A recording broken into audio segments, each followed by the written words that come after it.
കേരള സർവകലാശാലയിൽ സസ്പെൻഷൻ റദ്ദാക്കിയതോടെ ചുമതല ഏറ്റെടുത്ത് രജിസ്ട്രാർ. വിവരങ്ങളുമായി ഹാൻസ് ജോൺ ചേരുന്നുണ്ട്. ഹാൻസ്, കാര്യങ്ങൾ കുറച്ചുകൂടി സങ്കീർണമാവുകയാണ്. വിധി വരാനിരിക്കെ സങ്കീർണമായ ഒരു തലത്തിലേക്ക് തന്നെയാണ് പോകുന്നതും. ഇപ്പോൾ ചുമതല ഏറ്റെടുത്തിരിക്കുകയാണ് രജിസ്ട്രാർ. എന്തൊക്കെയാണ് വിശദാംശങ്ങൾ?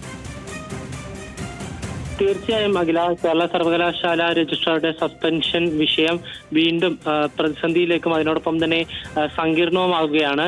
ഇന്ന് ചേർന്ന സിൻഡിക്കേറ്റ് യോഗമാണ് ഇത്തരത്തിൽ രജിസ്ട്രാറുടെ സസ്പെൻഷൻ നടപടി റദ്ദാക്കിക്കൊണ്ട് നിലപാട് സ്വീകരിച്ചത്. ഇതിനെ തുടർന്ന് ഇവർ അല്പസമയം മുമ്പ് സിൻഡിക്കേറ്റിന്റെ തീരുമാനപ്രകാരം ഉത്തരവിറക്കുകയുണ്ടായി.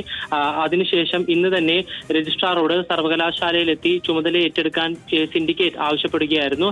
അതിന്റെ അടിസ്ഥാനത്തിൽ ഇന്ന് വൈകിട്ട് 4:30 രജിസ്ട്രാർ പ്രൊഫസർ KS അനിൽകുമാർ സർവകലാശാലയിലെത്തി രജിസ്ട്രാറിന്റെ ചുമതല ഏറ്റെടുത്തത്. ഇനിയിപ്പോൾ നാളെ കോടതി ഇത്തരത്തിൽ അനിൽകുമാറിന്റെ പെറ്റീഷൻ പരിഗണിക്കാനിരിക്കെ ഇത്തരത്തിലൊരു നടപടിയിലേക്ക് കടന്നത് ഏത് രീതിയിലായിരിക്കും കോടതി സ്വീകരിക്കുക എന്നുള്ളത് സംശയാസ്പദമാണ്. കാരണം സർവകലാശാലയുടെ നടപടി റദ്ദാക്കണമെന്നാവശ്യപ്പെട്ട് അല്ലെങ്കിൽ തനിക്കെതിരെയുള്ള സസ്പെൻഷൻ നടപടി സ്റ്റേ ചെയ്യണമെന്നാവശ്യപ്പെട്ട് കോടതിയെ സമീപിച്ചത് സർവകലാശാല രജിസ്ട്രാറായിട്ടുള്ള KS അനിൽകുമാറാണ്. കോടതി ഈ സർവകലാശാലയുടെ ഭാഗത്തു നിന്നും അതിനോടൊപ്പം തന്നെ വൈസ് ചാൻസലറുടെ ഭാഗത്തു നിന്നും വിശദീകരണം ചോദിച്ചിരിക്കുന്ന സാഹചര്യത്തിലാണ് സിൻഡിക്കേറ്റിന്റെ തീരുമാനത്തിന്റെ അടിസ്ഥാനത്തിൽ ഇത്തരത്തിൽ ചുമതല ഏറ്റെടുത്തിരിക്കുന്നത്. എന്തായാലും ഇന്ന് വൈകിട്ടോടെ തന്നെ ഈ പെറ്റീഷനിൽ വിശദീകരണം നൽകാനാണ് സിൻഡിക്കേറ്റിന്റെയും അതിനോടൊപ്പം തന്നെ വൈസ് ചാൻസലറുടെയും തീരുമാനം.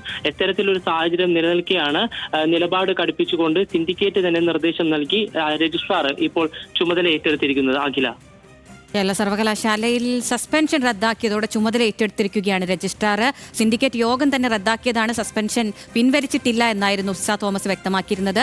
കാര്യങ്ങൾ കുറച്ചുകൂടി സങ്കീർണമാവുകയാണ്. ഇനി കോടതി വിധി കൂടി വരാനുണ്ട്. ഹാൻസ് ജോൺ ആണ് വിവരങ്ങൾ നൽകിയത്.